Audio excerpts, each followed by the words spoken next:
So welcome back, guys. House of Soul Rock. This is part 2 of the cow manure. We're going to get the cow manure. So that was very interesting. Luckily, it was not fresh.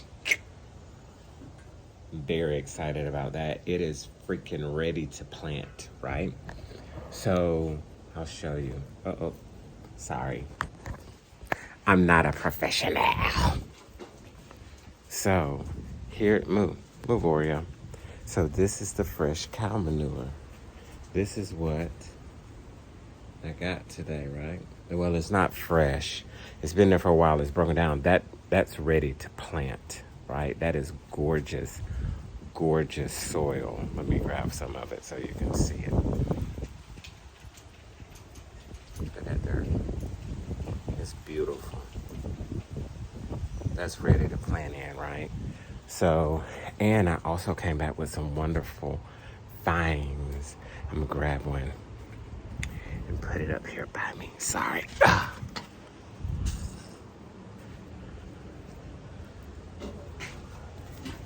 I have this wonderful plant right here.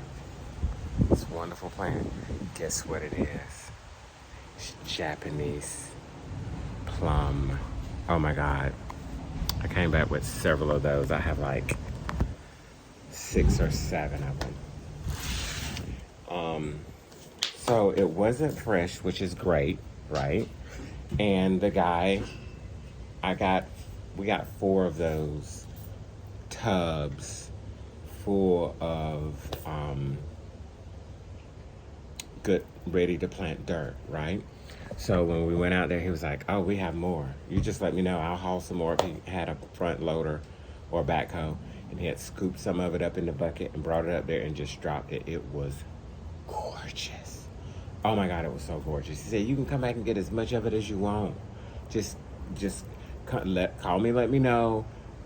Gates open, just drive in here and get as much as you want. And those containers are the salt bins that they use because cows like salt licks. So those are the containers that the minerals come in. And he was like, you can have as many of those as you want to. Just take them. We're trying to get rid of them. We get so many of them. We're just trying to get rid of them. I say, oh, bet. Say no more. We will be back. We will be back to get some more of this, right? So we did that. And then on the way back, because in one of the episodes I mentioned about the sawdust. So there was a sawdust mill that my homeboy knew about. He had worked with the guy's son and all of that. So we stopped by the the sawmill. And he was like, I got 3 piles of sawdust. You can have it for free. Just come and get it and take it away from here. I was like, bet. And my homeboy was like, bet. So we're going to go in together. You can rent a dump bucket, right?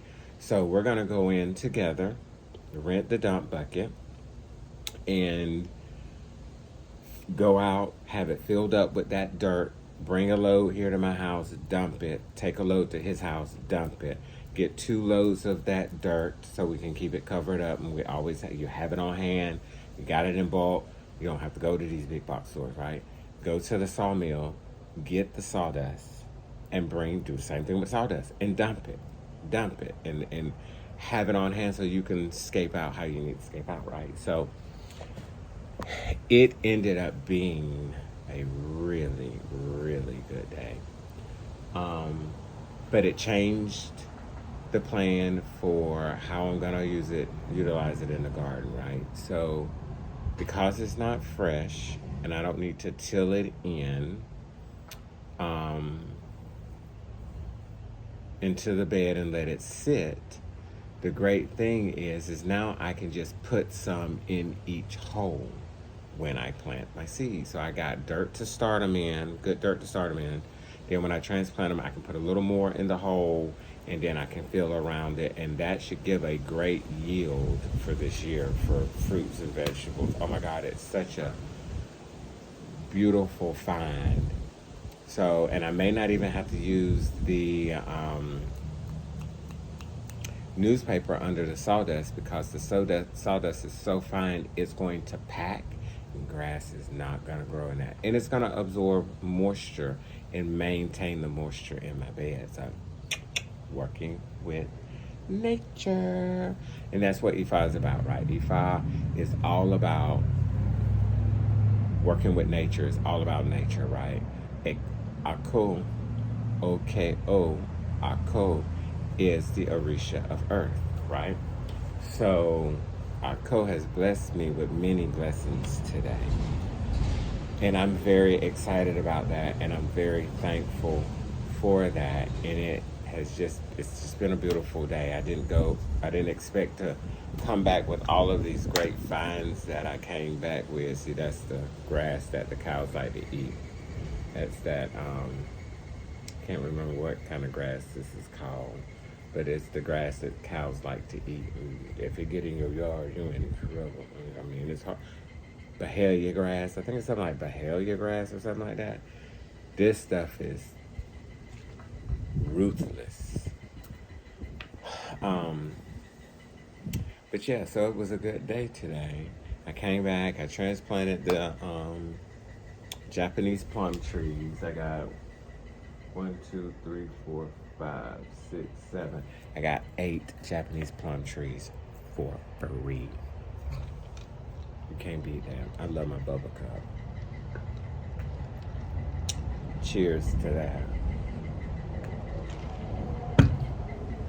So, and I got these other things from the sawmill. I've got to figure out what I'm going to do with them. Hold on. Stand by.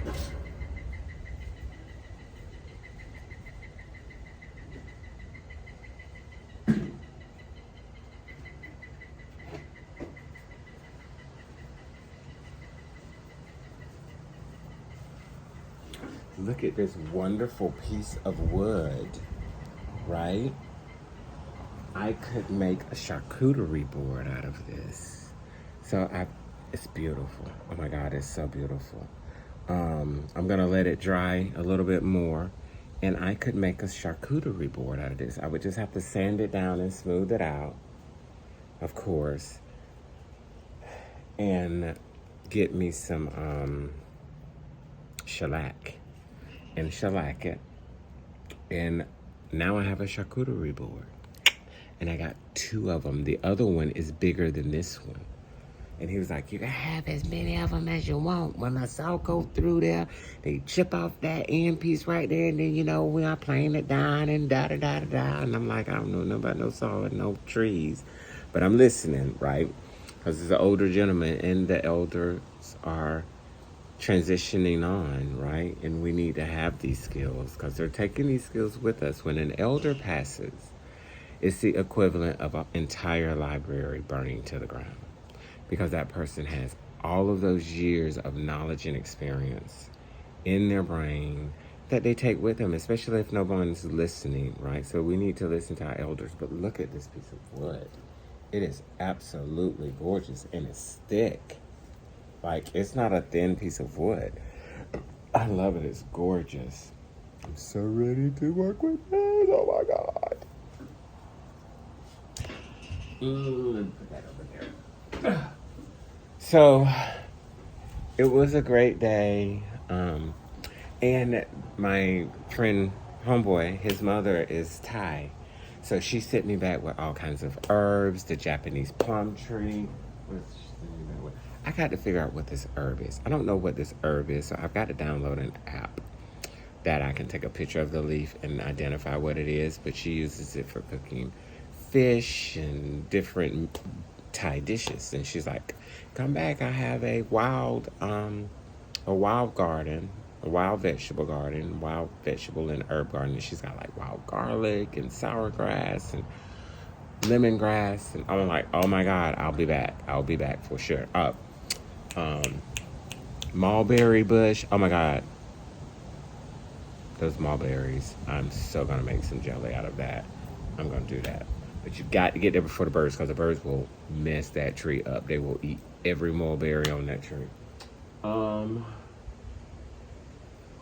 have some chocolate mint growing too. I'm fixing to get ready and throw some of this dirt on top of it, because it would love that. It would just take right off with that, right? So I just wanted to come back in and give you a little update. Again, thank you for sticking around. So there'll be a part one, and this is part two of the cow manure trip. All right. Thank y'all for subscribing, sharing my information, checking out my channel, and I hope you gain some information and some knowledge from these videos, and they're helpful in helping you move along your journey. Because I get on YouTube and watch YouTube channels, and they're teaching me a lot of stuff that I've forgotten, right? Because my great-grandfather has passed on. So I hope this helps. See you next time.